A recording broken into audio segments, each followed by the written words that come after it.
Hello and welcome back to another We Are Sunderland briefing. I'm Joe Ramage and I'm joined by Scott Wilson this morning. Just to have a little brief chat through some of the latest events this week as Sunderland's head coach search continues, and obviously a little bit of news yesterday in terms of player contracts and things like that. And the under-21s were in action on Monday as well. We might get around to some of that as well. Just before we get started, just want to quickly plug this competition, which ends on Friday. You've only got a couple of days now left to enter this. Chance to win Black Cats Bar season tickets for next season. All you have to do is subscribe to We Are Sunderland. Just £1 to do so, and you can be with a chance to win season tickets for next season in the hospitality suite. Great prize, and only a limited time left to get involved with that, so make sure that you do. Scott, how's things? How are you doing? I'm all right, Joe. Yeah, very well, mate. Thank you. It's a little bit of wind down time, but the news stories keep on coming, don't they? And I suspect it's going to be a bit of a summer like that for Sunderland. To be fair, I think it's going to be clearly it's going to be a busy month, isn't it? There's an awful lot still to be sorted, so it'll be interesting to see what happens there. Yeah, you mentioned that a lot going on. Obviously, I touched on it right at the start there with news coming out. Contracts and things like that is obviously a time of year for that, retained lists and things like that always come out. But news, I guess unsurprising news really, that Corry Evans and Bradley Dack look as though their time at Sunderland's come to an end. We discussed it a couple of weeks back whether we think they could stay or should they stay. It looks as though it's going to be that both of them are going to move on. I guess initial thoughts and reaction to that. Yeah, no surprise at all with Dack. I think that he it always kind of felt that him coming in was a bit of a kind of olive branch to Tony Mowbray in that, you want X, Y, and Z. Well, you're not getting X and Y, but okay, you can have Dack as Z, given that he's on a free transfer and it's a 1-year deal. He obviously didn't have the impact that clearly Mowbray hoped he would have, but that Dack himself would have wanted to have. Injury issues right the way through. Even when he played, he didn't make the impact that he would have hoped for. So that wasn't a surprise. Evans, I guess, is not a surprise really either, in that his age profile doesn't fit at all what Sunderland are trying to do. He's obviously had, the injury that kept him out for a year. He's only just been coming back. He hasn't been able to get himself back in the team. I still thought there was a slight chance that Sunderland might retain him, given that it's an area of the pitch where, they've needed a holding midfielder all season. They haven't had one since Evans went out the team, and it's been a big, big gap in the side. Now, even if they retained Evans, I think they would have had to have signed another holding midfielder, such as obviously his age and his injury issues.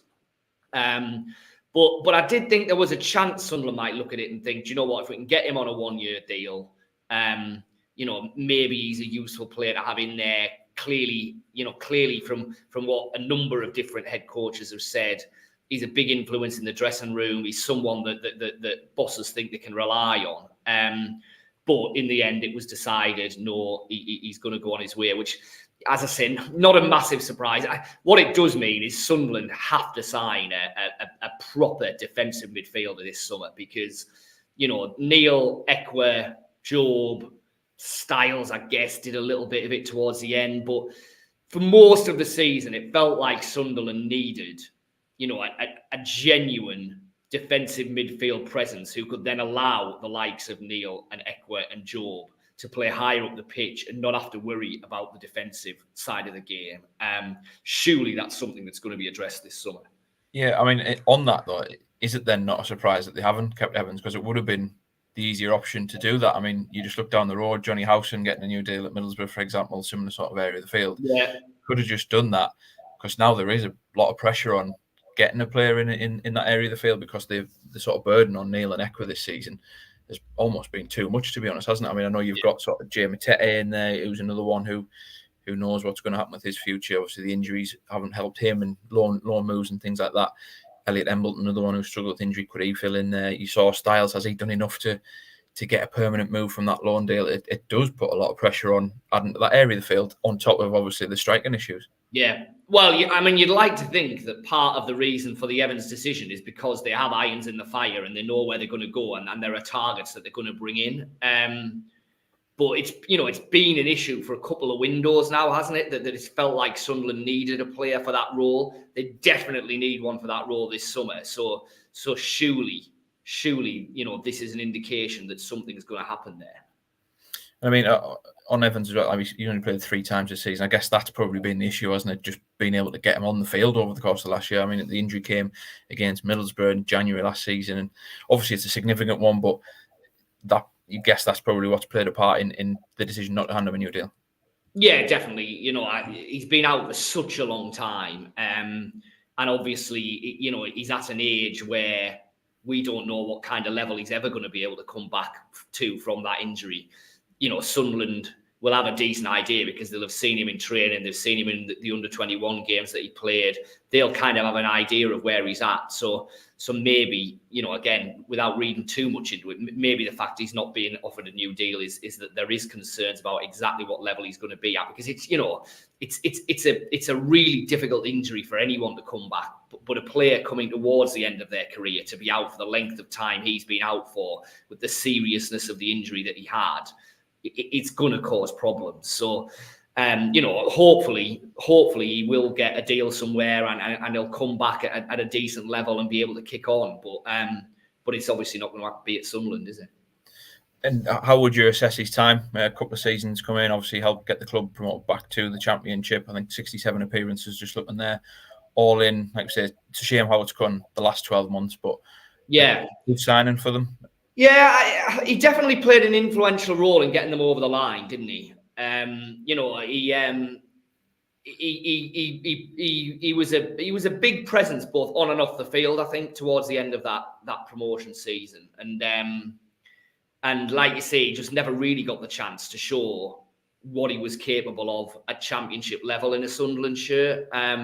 But I think, he'll kind of be remembered as a player who kind of did the job that he was brought in to do, but then was prevented from kind of doing any more than that because, obviously, of the really serious injury.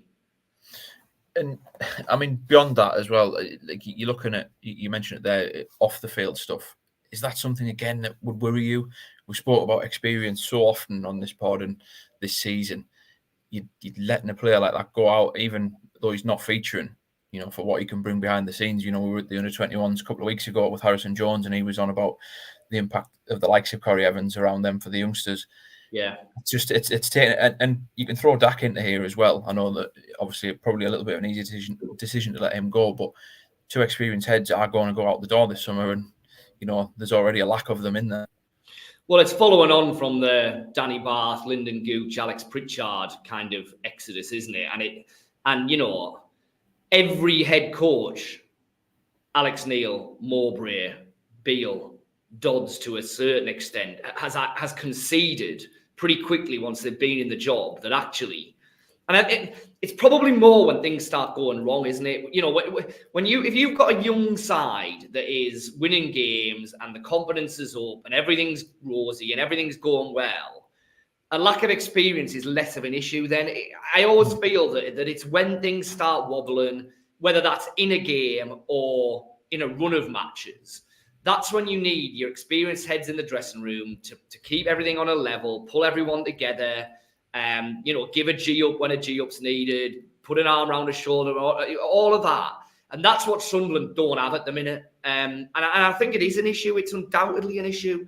And we are hearing little signs and little signals that there is going to be a bit of a tweak in the model this summer, and there's a bit more willingness to maybe be flexible and sign a couple, I think what was it Dodds was saying in his press conference last week, it's not necessarily age, it's more about experience in terms of matches. And, Dan Neil is not an old player, but he's experienced at Championship level in a way that pretty much everyone who Sunderland have brought in the last 12 months hasn't been. So the proof of the pudding will be in the eating. Let's see what happens this summer. Let's see if there is that bit of experience comes in. But if there isn't, then you would definitely worry that if things started getting tough or sticky next season, there's every chance that Sunderland will go on the kind of run that we've just seen, because there isn't the experience to be able to drag them out of it. Yeah, I totally agree. Just to sort of wrap the contract stuff up, obviously on Dack, 16 appearances, 6 as a starter. I don't think anyone will be surprised that he's leaving, but I'm surprised that he hasn't been able. I know again the injuries played his part, but I'm surprised at how it's gone out, because, like you said, it's obviously one that Mowbray really wanted to get in and was one that appeased him. And also in saying that, looking at some of his stats, I think 1 goal, 1 assist, that matches pretty much the 4 strikers who came in anyway in less appearances.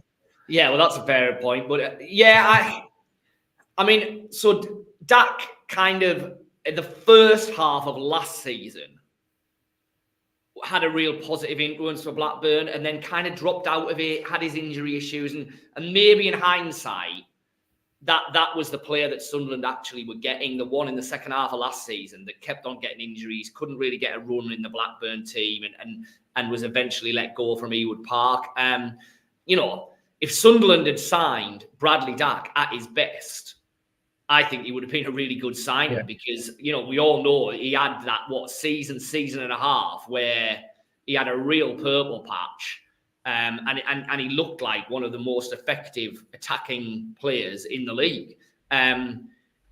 All the evidence of the last 12 months suggests that that's not the player that Sunderland signed. Sunderland signed a different Bradley Dack, who was at a different stage of his career, clearly has injury issues, and hence why it just didn't work out for him at Sunderland.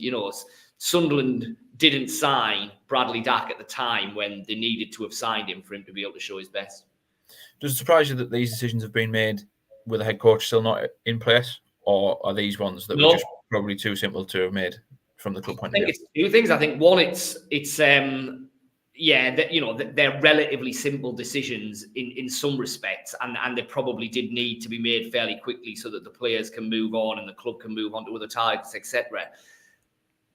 I think it's just the way that Sunderland make their decisions. I don't think it would matter whether there was a head coach in or not. Yes, the head coach would probably have a say in it. Yes, he'd be involved in the process, but he wouldn't be the one making the decisions. We know that now.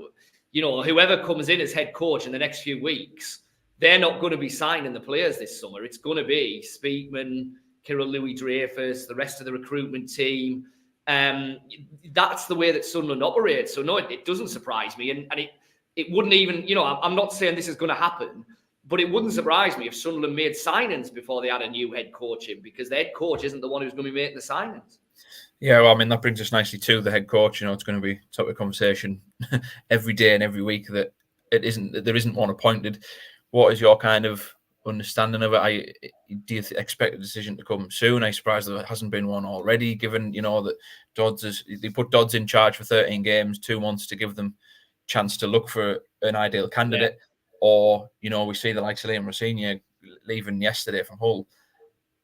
Does that justify the reason to do that? As you can wait and see how the sort of field lies in this season period. That's come completely out of the blue, isn't it? Liam Rosenior would not have been someone that Sunderland would have realistically thought was going to be available this summer.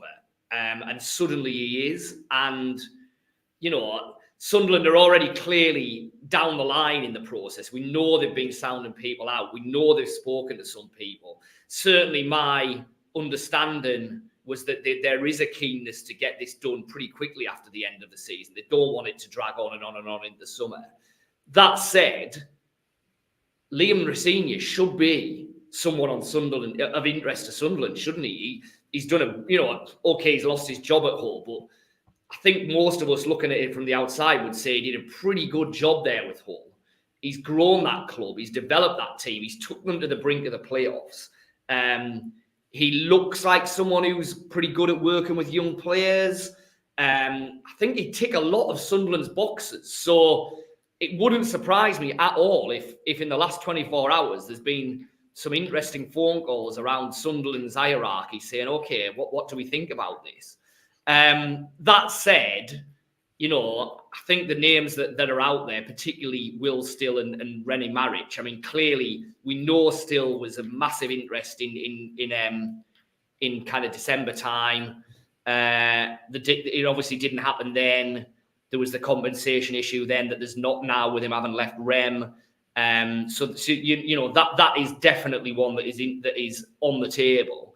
Maric, certainly my understanding is that there has been contact around him with Bayern Munich, and there is genuine interest there. So I think they're very much in the frame, but I do think that, well, I'd be surprised if there hadn't at least been conversations about Rosenior, because all of a sudden you've got a proven Championship manager whose career is still potentially very much on the upgrade available? Yeah, I mean, is he one that you would think that they absolutely should be looking at? I mean, I had a look at a couple of little stats that might be sort of relevant to Sunderland. I mean, in terms of passes per 90 minutes, only Leicester and Southampton have more than Hull this season. XG is pretty much equivalent of Sunderland's. In possession, they have the same average as Sunderland as well. So even just those very brief stats would suggest that there's a similar sort of style of pattern of play there. I mean, we saw the 2 games between them over the Christmas period, both shared 1-0s. I don't know, is he someone that they should be looking at, in your opinion? Or do we get caught up in sort of people like Rosenior? For example, Paul Heckingbottom might be seen as an underwhelming appointment, but he has a promotion on his CV and a bit more experience. Yet someone like Rosenior comes in and people might think that someone should be going for him. I think I'm speaking here from a little bit of not knowing the absolute intricacies of how Liam Rosenior manages, and exactly why Hull didn't actually get over the line in the playoffs. So you need to dig a little bit deeper into that. I fully accept that, but my general impression is that he would tick a lot of boxes that Sunderland would want ticking. He'd fit into what Sunderland want. But with the added bonus of having managed in the Championship, knowing how the league works, knowing what's worked, what hasn't worked at Hull, and all that kind of stuff. I'd have him in the equation. I would. I genuinely would. Yeah, I think that if you're putting Liam Rosenior in amongst all the other candidates Sunderland are looking at, then he's not a name that would look out of place in that mix, is he? At all. I don't think. And Hull as well, do you think that throws a little bit of a curveball and things? I think Still is one of the favourites for that vacancy as well. Does that potentially, cause a bit of trouble for Sunderland if they are sort of waiting for the rest of the European seasons to finish out? Well, it's another job that is there.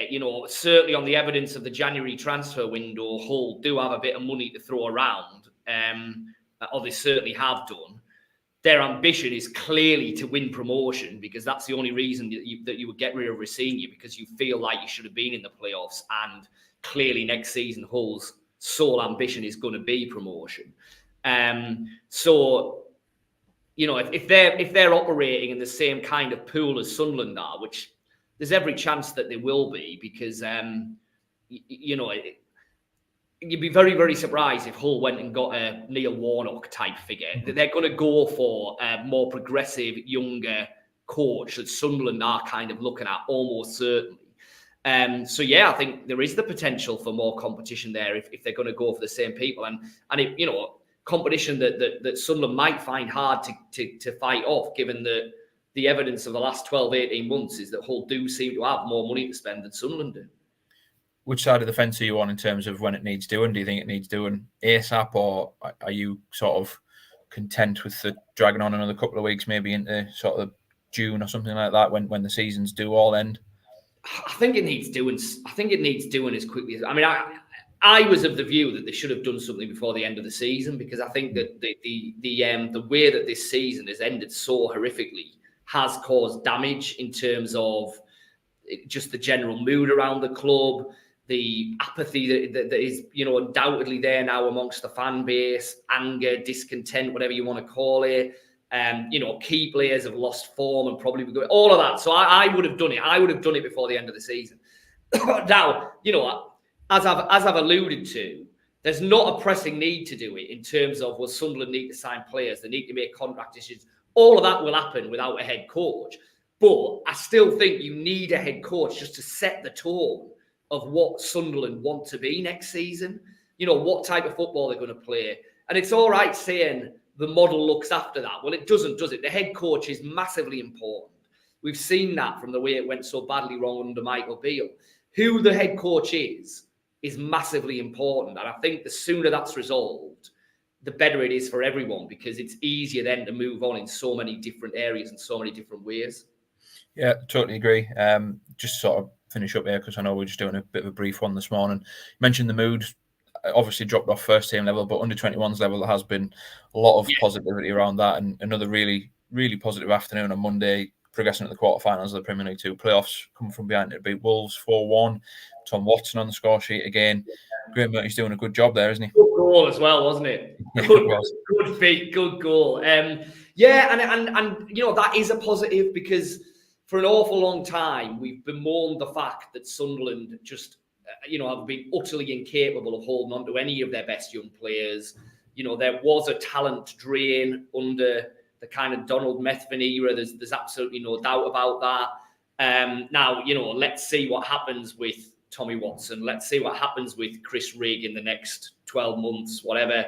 You know, the better these players become, and there's clearly a lot of talent there, the harder it's going to be for Sunderland to keep hold of them. I accept that. But I'd be more confident about them keeping hold of them at the minute than I was 2 or 3 years ago. And that potentially is going to be important, because it does look like there's a pretty decent crop coming through there that you know, should hopefully start filtering into the first team in the next couple of seasons. Yeah, you've kind of took my question away from me there. The pathways, it seems very much there, doesn't it? I mean, Watson came off the bench against Sheff Wed in the final day. He's one that's been talked about quite a lot, but it does seem as though there's a few there that are just really thriving in that environment at the moment. And, you know, obviously a successful season helps that. And then they're going on to international football next season as well. Yeah, and for all that we kind of, you know, bemoan the inadequacies of the model or the project or whatever, and the fact that, as we've said, you know, there needs to be some more experience in this Sunderland squad. If you're a young player at Sunderland at the moment, you would have to be hugely excited about the way that the club is and the opportunities that it's willing to afford to young players. Because at the moment, if you're a young player at Sunderland, you unquestionably have a better chance of being involved in first team football at a pretty early stage of your development than at pretty much any other team in the Championship. So, you know, while there are concerns about the way that Sunderland are running things, there are also massive positives if you're a young player within that system. Absolutely.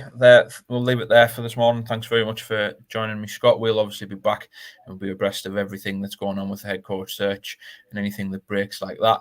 Have a quick plug of this competition. You know, a couple of days left to win Black Cats Bar season tickets for the 2024-25 campaign, simply by subscribing to We Are Sunderland. It is just £1 to do so. 2 days left before that closes, so get involved with that. Also want to give a quick shout out to Michael and the team down at the Fans Museum and Cospex Opticians, our usual sponsors. Thanks very much for joining us, and we will be back with another show later.